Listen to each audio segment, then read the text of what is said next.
Ceci est un livre audio autogénéré par Google. Savoir et formation. Collection dirigée par Claudine Blanchard-Laville, Nicole Mosconi et Patrick Geffard. Collection créée par Jackie Bayrou, 1939 à 2004, Dominique Fablet, 1953 à 2013 et Michel Gault.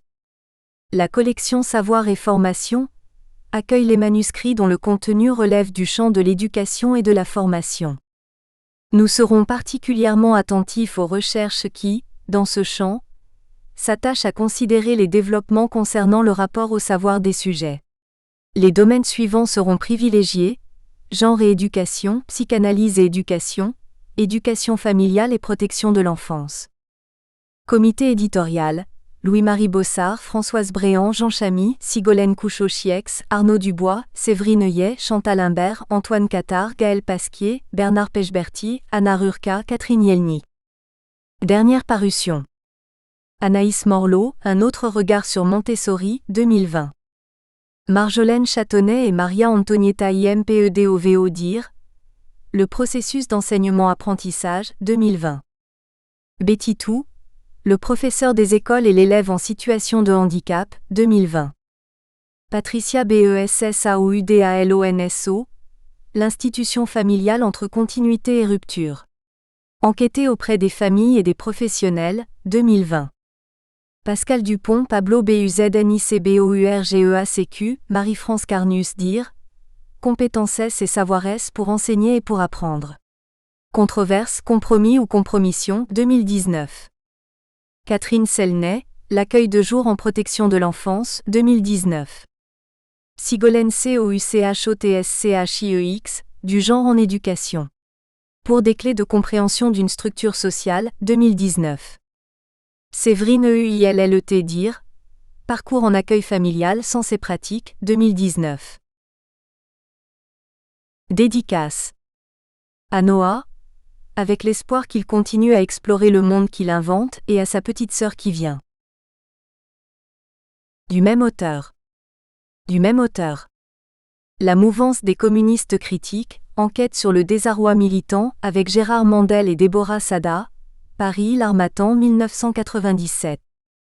Sur le travail social et la vie à l'école, sous la direction avec l'ADRAP, préface de Gérard Mandel, Nice éditions 1999. Les méthodes de l'intervention psychosociologique, avec Gérard Mandel, Paris La Découverte, Col. Repère 2002.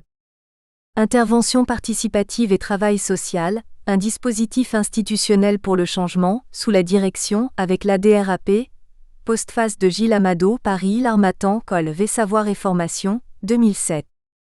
Sociopsychanalyse et participation sociale, études méthodologiques comparées, Paris l'Harmattan, Col. Savoir et formation, 2011. Figure de la psychosociologie, de la critique de Taylor à l'acte et pouvoir de Gérard Mandel, Paris l'Harmattan, Col. Savoir et formation, 2014. Du pouvoir sur nos actes, sujet de l'acte et pouvoir et sociopsychanalyse en mouvement, Paris l'Harmattan, Col. Savoir et formation, 2017. Figura de la psychosociologia, traduction en espagnol de Maria José Acevedo, Buenos Aires, Le Lugar éditorial 2018. Introduction à Gérard Mandel, Sociopsychanalyse, une anthropologie et une clinique, sous la direction avec Claire Ruff-Escoubès, Paris l'Harmattan, Col. Savoir et formation, 2018. L'institution revisitée, sous la direction avec Gilles Monceau, Nouvelle revue de psychosociologie numéro 30, Toulouse, RS 2020 à paraître. Introduction générale. Au moment où l'auteur de ces lignes a commencé à les écrire, se déroulait encore la protestation des Gilets jaunes. Personne aujourd'hui ne sait ce qu'il en adviendra, comme l'avait dit modestement Gérard Noiriel, 2019, à l'issue d'un dialogue avec Nicolas Truong. Alors que les manifestations de Nuit debout avaient fait l'objet d'une couverture médiatique et de commentaires des intellectuels assez limités, celle des Gilets jaunes a donné lieu à un déluge de réactions amplifiées au moins au début par les réseaux sociaux. Mais dans les deux cas, on cherche en vain les réflexions qui auraient pu nous sortir de l'alternative pour ou contre, entre idéologie et revendication sociale. C'est que le mouvement des places et celui des ronds-points ont en commun de par leur forme, de sortir des schémas politiques que nous connaissons depuis 2 siècles, qui sont comme naturalisés par l'adoption par le plus grand nombre de certains présupposés fondamentaux, comme on dit en philosophie. Certains seront abordés dans les textes qui suivent, par exemple, la démocratie représentative comme seule forme de démocratie possible, l'assujettissement des moyens à des fins idéalisées, la croyance en la possibilité de déduire le qualitatif du quantitatif, la naturalisation de la technique, du numérique et du néo-taylorisme, quelles que soient ses formes actuelles. La réponse du gouvernement a été de proposer un grand débat, fruit de multiples rencontres, cahiers citoyens, réunions d'initiatives locales, conférences citoyennes, contributions sur une plateforme dédiée, organisée dans toute la France. Toute lecture voulant faire des paroles et écrits recueillis un sondage ferait fausse route, nous avait averti le journal Le Monde. C'est pourtant inévitablement ce qui devait arriver. Les thématiques et questions abordées ont été traitées sur le modèle de l'enquête d'opinion, les renvoyant donc à une opinion publique qui n'existe pas, comme chacun sait depuis Bourdieu.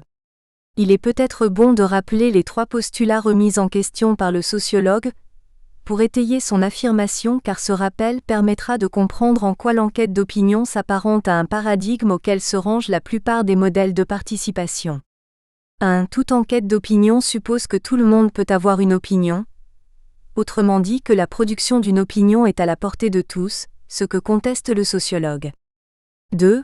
On suppose que toutes les opinions se valent. Le sociologue ne le pense pas et ajoute que le fait de cumuler des opinions qui n'ont pas du tout la même force réelle conduit à produire des artefacts dépourvus de sens. 3. Dans le simple fait de poser la même question à tout le monde se trouve impliquée l'hypothèse qu'il y a un consensus sur les problèmes, autrement dit qu'il y a un accord sur les questions qui méritent d'être posées. Bourdieu, 1984. Mais après plus de 40 ans qui nous séparent de la publication de ce texte, les préjugés demeurent, ce qui tend à montrer que l'impact des sciences sociales sur le cours du monde semble bien limité. Comme si chacun pouvait répondre à n'importe quelle question sans même y avoir réfléchi, comme si toutes les réponses étaient équivalentes, comme si, enfin, il ne pouvait y avoir aucun doute sur le choix des questions à poser. Ainsi, le grand débat instauré par le gouvernement pour répondre aux Gilets jaunes, s'est-il centré sur 4 thématiques choisies par lui dont l'importance ne fait aucun doute mais qui n'en écartent pas moins bien d'autres tout aussi essentielles pour ceux qui étaient à l'initiative de cette protestation. Dès lors, outre que les raisons de penser que toutes les opinions ne se valent pas sont très nombreuses, la participation au débat, comme en matière de mobilisation électorale d'ailleurs, est marquée économiquement et socialement, comme l'a souligné une étude réalisée par des économistes, qui pouvaient écrire « Alors que l'initiative gouvernementale devait être une réponse au mouvement des Gilets jaunes, c'est d'abord une France aisée et éduquée qui s'est mobilisée sur la plateforme de consultation. » L'impasse est donc totale. Elle l'est d'autant plus que l'épisode de la pandémie coronavirus est venu clore pour un temps indéterminé la question qui, malgré tout, demeure et reviendra sous une forme ou une autre. Ce livre tente d'ouvrir une brèche, non pas en disant doctement ce qu'il conviendrait de faire sur tous les points, en matière de démocratie, non pas en reportant au lendemain qui chanterait des espoirs bien-pensants, ni encore en se jouant de mots à la mode ou d'idées générales invérifiables, non pas encore en se laissant aller dans le sombre de la pensée, pour parler comme Hegel. Il propose une critique de ce qui est, ou de ce qui se présente comme des alternatives sans fondement. Critique précise qui ira jusqu'à mettre de la théorie là où les auteurs s'abstiennent de le faire, préférant naturaliser des faits. Il continue en présentant le déroulement d'une méthodologie elle aussi très précise. Approche concrète s'appuyant sur un demi-siècle de pratique d'intervention dans les institutions étayées par des centaines de publications, livres, articles, rapports, qui attestent de leur réalité et de leur évolution. Il indique ensuite la perspective d'une théorie, avec des concepts que Gérard Mandel a inventés, ou tout au moins développés et articulés suffisamment pour qu'ils offrent une lecture du monde cohérente. Enfin, il développe, comme la sociopsychanalyse l'a toujours revendiqué, une orientation politique, au sens où les 3 dimensions précédentes convergent vers une proposition articulant critique, méthodologie et théorie. Il s'appuie sur ce qui existe pour le dépasser en plantant des repères, explicités théoriquement, pour enfin ouvrir une voie politique. Précisons.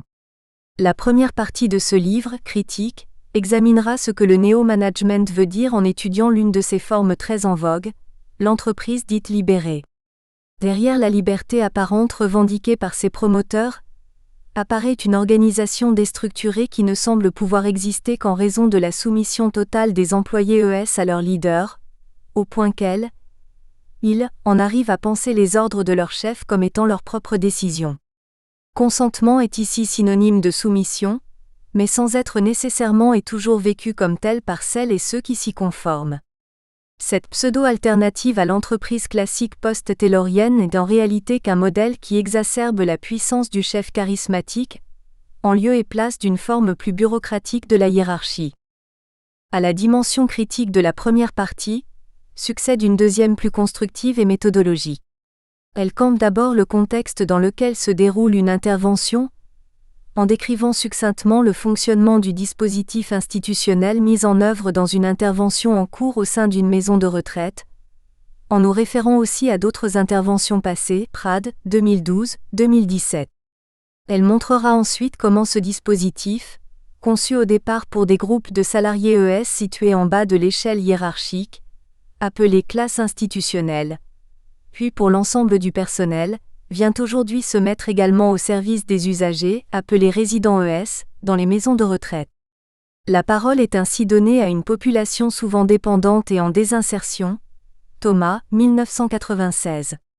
Sera abordée aussi la question du changement, consubstantielle à celle de la participation, dans ses dimensions théoriques mais aussi méthodologiques avant de décrire une autre intervention auprès de groupes de jeunes adolescents en situation de handicap et de salariés ES qui les accompagnent. La forme de l'intervention sera précisée ainsi que ses spécificités, en quoi elle se différencie de celle que les sociopsychanalystes animent habituellement. Ce dispositif institutionnel participatif apparaîtra en somme comme un analyseur de la vulnérabilité des uns et des autres, et mettra en lumière un mouvement alternant tension et solidarité. La troisième partie, plus théorique, s'emploiera à montrer comment le dispositif institutionnel mis en œuvre par la sociopsychanalyse, SP, fait contrepoids aux divisions du travail qui aliènent les potentialités de celles et de ceux qui travaillent pour libérer leurs capacités créatives insoupçonnées. Pour ce faire, et préalablement, seront mises en parallèle les deux faces du travail salarié, son volet réifié, 1. De l'aliénation à l'auto-autorité à distance, et son volet créatif, 2. De la perruque au hacking, pour déboucher sur une proposition, 3.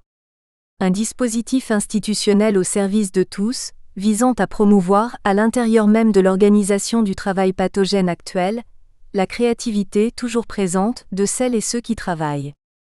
La quatrième et dernière partie de l'ouvrage, politique, procédera à une brève critique des formes démocratiques actuelles. Nous nous arrêterons ensuite à l'organisation du travail en montrant en quoi les formes qu'elle prend actuellement rendent caduque tout espoir de voir une évolution plus démocratique.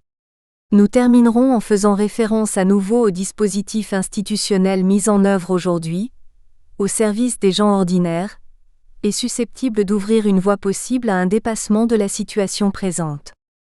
Ce faisant, le DIM répond à Bourdieu: le monde n'a pas ex nihilo une opinion sur des sujets le plus souvent très complexes.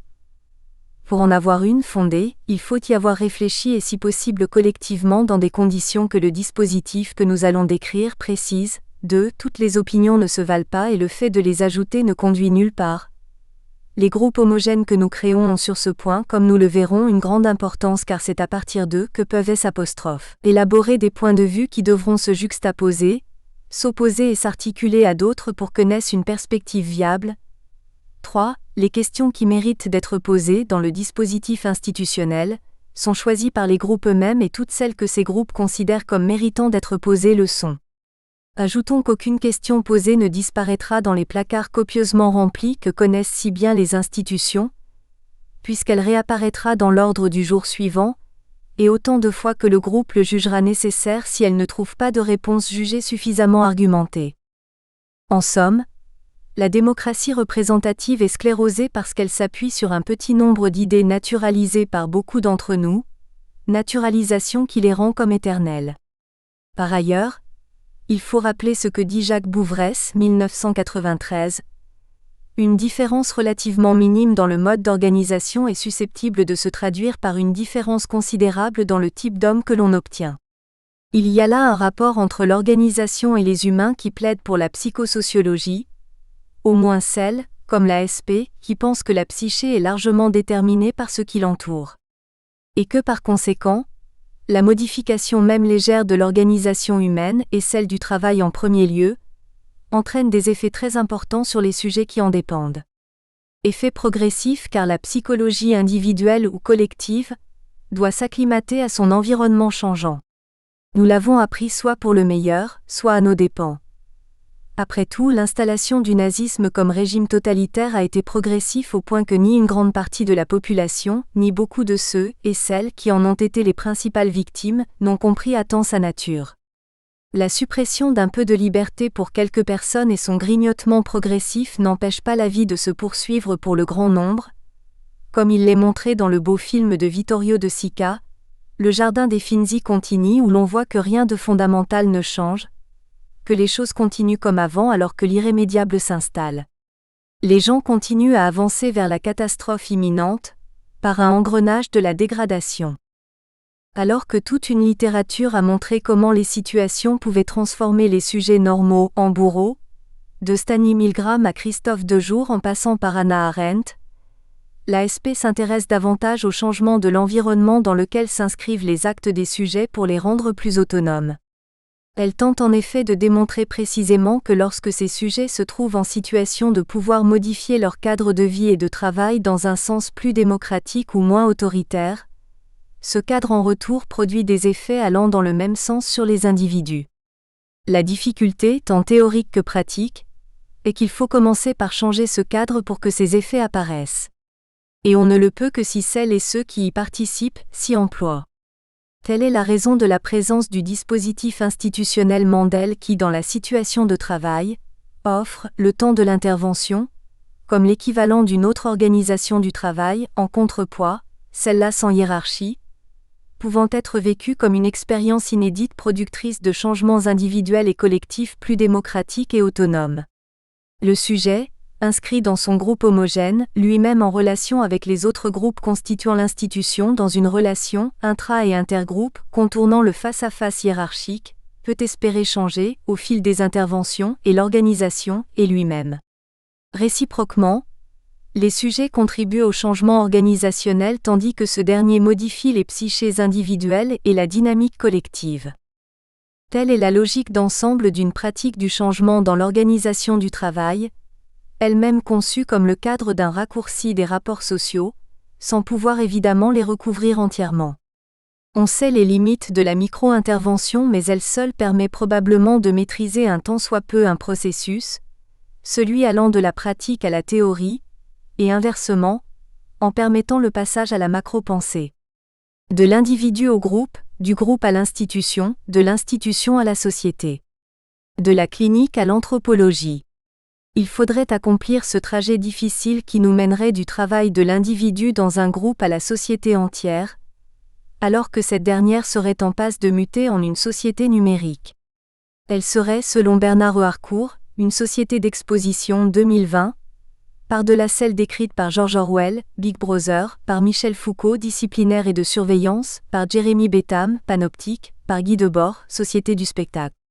Cette société d'exposition serait d'autant plus plausible qu'elle serait le produit d'un renoncement volontaire à résister à la surveillance de la part d'une grande majorité des gens, ceci en raison de leur désir sans fin d'avoir accès à tout.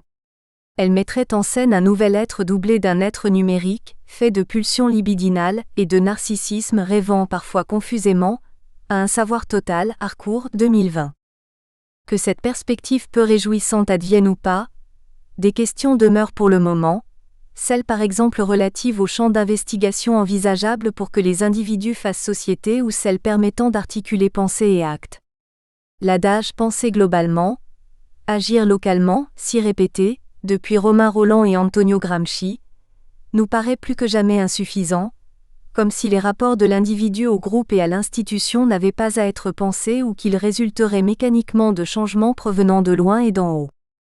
Partir du bas est peut-être la seule chance qu'il reste, dans un monde dévasté par les crises économiques, financières, écologiques et politiques sans précédent que nous traversons, de refonder un monde nouveau, plus égalitaire et démocratique. Ce changement ne saurait ni être entièrement anticipé, ni improvisé. Une psychosociologie de la démocratie peut y contribuer. J.L. P. 4 mai 2020.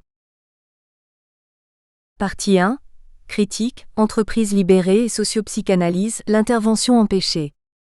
La carotte et le bâton sont indignes de professionnels comme vous. C'est pourquoi, quand vous reprendrez le travail en janvier, les pointeuses seront démontées. Les sonneries seront elles aussi démontées. Il n'y aura plus jamais de pointage ni de chronométrage. Les portes du magasin seront démontées. Il n'y aura plus non plus de distributeurs de boissons payants. Il n'y aura plus jamais de chômage partiel. Comment allons-nous faire fonctionner l'usine à l'avenir? À vrai dire, je ne sais pas. Il y a bien quelque chose dont on pourrait s'inspirer. Ce sont les règles de fonctionnement du plus vieux métier du monde. Le premier principe est qu'elle se montre. Elle se maquille à outrance pour attirer le regard. Le deuxième principe est qu'elle a une ou plusieurs spécialités. Le troisième principe est qu'elle ne donne pas de maladie à ses clients. Retard de livraison, prix, non-qualité. Extrait du discours de lancement de Jean-François Zobrist, 1984. Rappelons que notre dispositif institutionnel a été construit comme un stratagème destiné à répondre à ce que nous avons nommé l'aporie de la psychologie sociale du sujet. L'action du cadre mis en place provient de ce qu'il permet, tant au niveau de la réalité institutionnelle qu'au plan intrapsychique pour chaque individu, une progressive et substantielle recomposition de l'acte de travail qui se trouvait jusque-là soumis à la déliaison de la division technique du travail. Gérard Mandel, 1992.